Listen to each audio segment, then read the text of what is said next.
चित जला भड़या।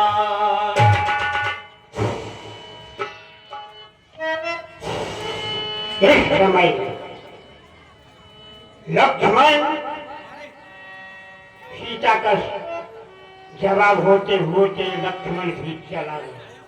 सुन सुन माने ठीक, मत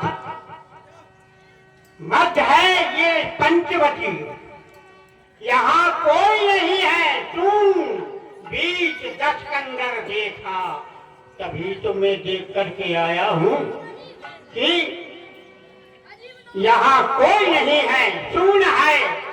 आगे वाले युग में लोग कहेंगे कि रावण ने जानकी की चोरी की है, लेकिन मूर्ख मूर्ख क्या जाने जानकी क्या है। जानकी जगत जननी है, जगत जननी है। जिस जानकी से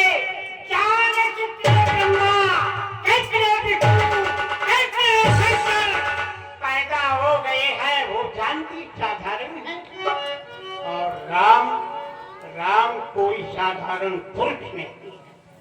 मैं सब कुछ जानता हूँ। राम अखंड ब्रह्मांड नायक है, संसार का मालिक है, संसार का पिता है।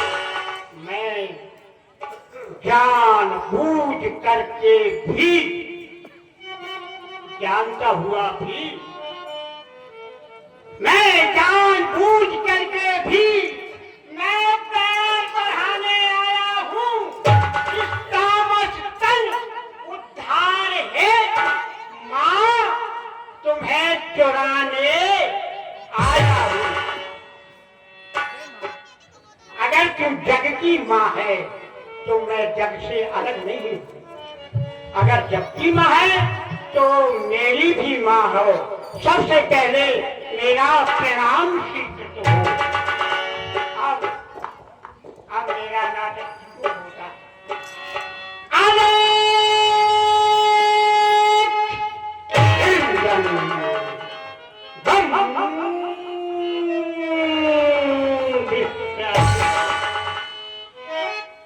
धन हर के हेतु लगा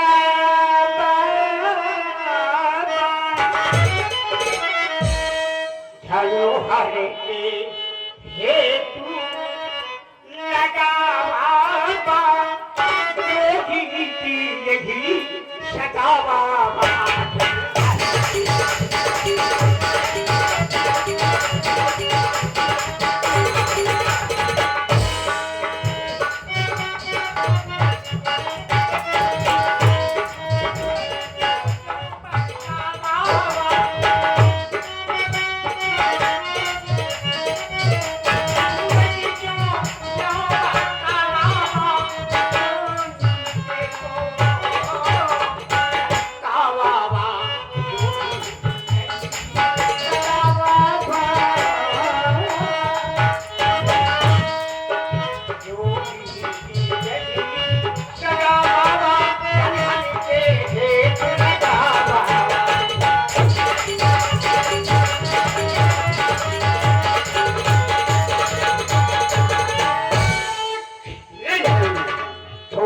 सब कहा बुझाऊं।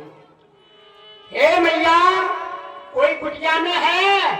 ओ मैया। ऋषिराज प्रणाम। मैया ने करने बोलो मैया, हमें कम सुना पड़त है। ऋषिराज प्रणाम।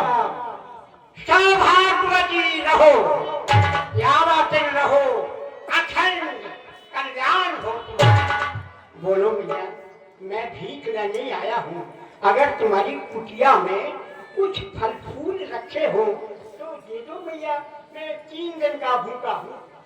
हे ऋषिराज, हमारी कुटी में कोई अन्नदान हाजिर तो नहीं, लेकिन कुछ रूखे सूखे फल रखे हैं।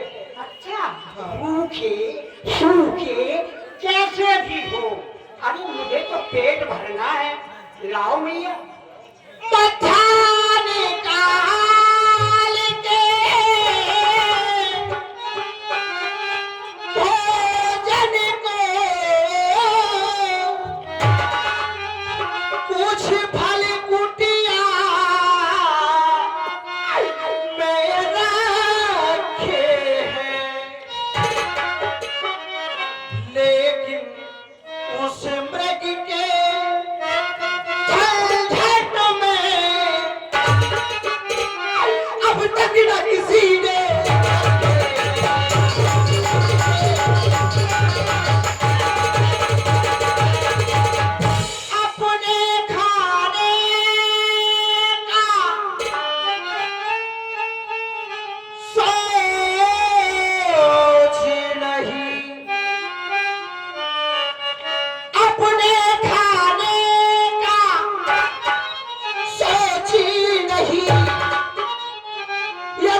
नष्ट न हो, जो हमारा उद्देश्य है वो नष्ट न हो।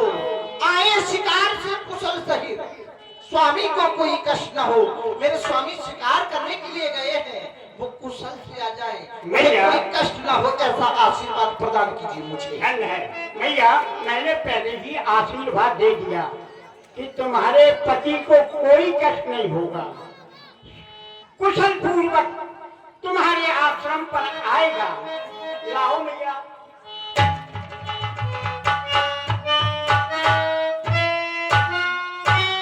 लीजिए ऋषिराज, लीजिए ऋषिराज।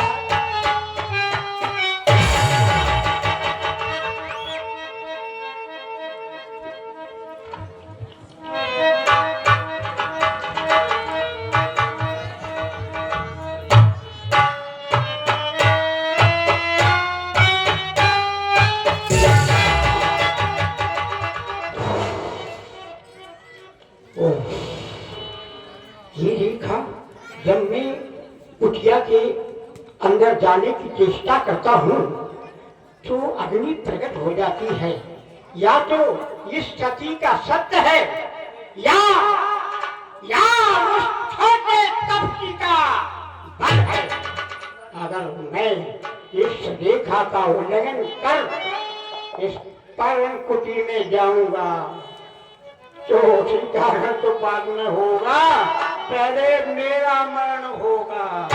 इसलिए सोच समझ के काम करना चाहिए। याद आया, ओ मैया, ओ मैया। कहिए ऋषिराज। देखो मैया, हमारे गुरुदेव की आज्ञा है कि बच्चे कहीं भीख लेना जाना हो तुम्हें तो बंधी हुई भीख मत लेना, देहरी के भीतर मत जाना। कहने का मतलब ये है कि देहरी के भीतर मत जाना। इसलिए मेरी प्रार्थना है कि आप अगर देना चाहती हो तो आप रेखा के बाहर आओ। हे महाराज, क्षमा करिए। क्यों?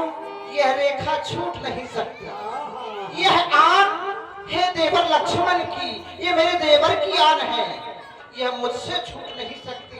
तुम्हारे देवर की आन है? देवर की आन है। और वो जाते समय ये कह गए कि मैया तुम इस रेखा का उल्लंघन करके बाहर मत आना। तो देवर की आन तोड़ नहीं सकती।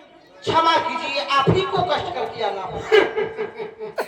और मैं अपने गुरुदेव की आन तोड़ दूं, ये कभी नहीं हो सकता। अगर देना है तो रेखा के बाहर आओ, और नहीं देना है तो भैया मुझे क्या करना, पेट भरना यानी मेरा, तो मैं राजेंद्र महाते की यहाँ चला जाऊंगा और वहां भीख मांग लूंगा। लेकिन सोच लो, तुम एक साधारण नारी नहीं हो, तुम उस घराने की पुत्र बधू हो जिस घराने में तुम्हारे पूर्वज ऐसे हुए जिन्होंने अपनी हड्डी चटवा दी, मांस चटवा दी, हड्डी रह गई। और तुम्हारे पिता ने, ससुर जी ने खुद अपने प्राण त्याग दिए। तुम उस कुल की कुल वधू हो। हाँ सारा थोड़ा सा समय हो गया, बस 2 मिनट का, बस सीता हरण होने वाला है। आ जाओ भैया, बोलो क्या है?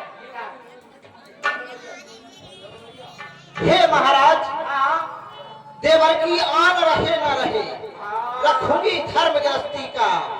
अब मैं रेखा का ध्यान छोड़ करती हूँ कर्म गृहस्थी का। लीजिए ऋषिराज, लीजिए लीजिए लीजिए।